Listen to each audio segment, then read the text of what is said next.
جناب چیئرمین صاحب، جی ولید اقبال صاحب، یہ پاکستان کی تھینک یو منسٹر صاحب. یہ پاکستان کی تاریخ میں پہلا موقع ہے کہ ایک مہینے میں 3 بجٹ پریزنٹ ہوئے ہیں. پہلے پیٹرولیم پرائسز بڑھائی گئیں، پھر یہ خانہ پوری بجٹ جس کے ہر آئٹم کے نیچے پروویژنل لکھا ہوا ہے، اور اب ماشاءاللہ ایک یو ایس اور آئی ایم ایف بجٹ آئے گا یہ 28 تاریخ کو، جس پہ ڈیبیٹ بھی نہیں ہوگا. یہ سابق وزیر خزانہ پیشین گوئی کر چکے ہیں اور آپ انشاءاللہ اس کو دیکھیں گے. سر، یہ 30 جون سے پہلے کیا کوئی بدماشی یہاں پہ ہونی ہے؟ کچھ اور بدماشیاں بھی ہوتی ہیں، میں وہ پوائنٹ آؤٹ بڑے دنوں سے کرنا چاہ رہا ہوں. جی یہ ذرا پہلے بدماشی ایکسپنج کر دیتے ہیں. جی اس والی بدماشی کو نہ کریں جی، وہ میں بتاتا ہوں. جی یہ 6 جون کو میں یہاں آنے کے لیے سینٹ میں موٹر وے پہ اخبار دیکھ رہا تھا، اور میں یہ عرض کرنا چاہتا ہوں، اور میں چاہتا ہوں کہ یہ متعلقہ کمیٹی ٹیک اپ کرے. میں درخواست کرتا ہوں. ایک خبر تھی جی، مجھے بڑا دکھ اور افسوس ہوا پڑھ کے کہ مریدکے میں ایک محنت کش جو ہے وہ دل کا دورہ پڑنے سے جاں بحق ہو گیا. اب اس کی وجہ میں بیان کرتا ہوں. کیا کہ مرحوم اپنے 2.5 مرلے کے مکان میں کریانے کی چھوٹی سی دکان تھی اس کی، اور اس کو اس سے 2 روز قبل بجلی کا بل موصول ہوا جو کہ 42,000 روپے کا تھا.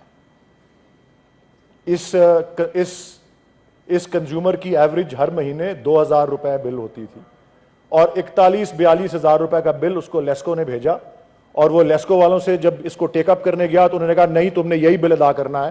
اور وہ اس صدمے کے اندر جو ہے کارڈیاک اریسٹ سے وہ محنت کش جو ہے وہ جاں بحق ہو گیا. اور میں نے یہ لفظ اس لیے استعمال کیا تھا جس کو آپ کہہ رہے ہیں کہ ایکسپنج کیا جائے، کہ یہ لیسکو والے ہر سال جون کے مہینے میں ایسی کارروائی کرتے ہیں، بلوں کو انفلیٹ کر کے بھیجتے ہیں. میں خود اس کا تجربہ کر چکا ہوں، لیکن میرے اور آپ جیسے لوگ تو لیسکو کو جا کے ڈرا دھمکا کے ٹھیک کرا لیتے ہیں بل. یہ غریب لوگ ہوتے ہیں، اور یہ غریب آدمی کی آج جان گئی ہے. اور میں درخواست کرتا ہوں کہ لیسکو کے متعلقہ افسران کو یہاں پہ طلب کر کے، اور آپ دیکھیے گا یہ جب آئیں گے تو لوگوں کے جون کے بلز جب ان سے اوپن اپ کرائیے گا تو آپ دیکھیے گا کہ ہسٹری کیا ہوتی ہے، اور جون کے اندر وہ اپنے نمبر بنانے کے لیے کس طرح سے یہ بلز جو ہیں وہ، اسی لیے میں کہہ رہا ہوں کہ یہ وہ بدماشی کرتے ہیں، اور کمزور اور غریب جو ہوتا ہے وہ اس کے زد میں آتا ہے اور اس کی جان جاتی ہے. طاقتور لوگ تو اپنے بل جا کے ٹھیک کرا لیتے ہیں. تو جناب چیئرمین صاحب، اسٹینڈنگ کمیٹی آن پاور کو ضرور میری درخواست ہے کہ یہ پوائنٹ جو ہے وہ جناب جو ہے وہ ریفر کریں تاکہ وہ ٹیک اپ ہو. اور میں لیسکو کے آفیشلز کے ریفرڈ سر. اچھا سر، بجٹ پہ ایک جملہ کافی ہے، روک سکو تو روک لو، روک سکو تو روک لو، مہنگائی آئی رہے. میں تو اس بجٹ کے لیے یہی جو ہے الفاظ جو ہے یہ سمجھ سکتا ہوں. یہ 2 جون کو جناب چیئرمین صاحب اخبار میں آتا ہے، inflation I am just warming up. یہ ابھی 2 جون کو انجن گرم ہونا شروع ہوا تھا، اور 13.8% جو تھی مئی کے مہینے کی انفلیشن اعداد و شمار کے ادارے نے جو ہے وہ ایشو کی تھی، اور اب وہ 30% کی رخ میں پہنچ چکی ہے. 30% کی انفلیشن، لیکن بجٹ میں تمام اسمپشنز 11% کی انفلیشن کو ڈال کر جو ہے وہ کیے گئے ہیں. پالیسی ریٹ کو لو رکھا گیا ہے، انفلیشن کا ریٹ زیادہ ہے، اور خدا نہ خواستہ ہم ٹرکی جیسے ایک ماحول کی طرف جا رہے ہیں جہاں بینکس کے اوپر رن ہو سکتی ہے اس قسم کی فلاڈ ریزننگ سے.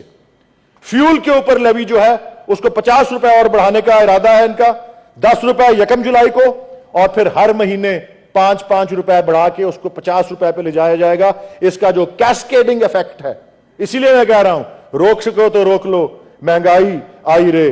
اور جناب چیئرمین صاحب، ہمیں کہتے ہیں کہ جی آئی ایم ایف اور بارودی سرنگیں.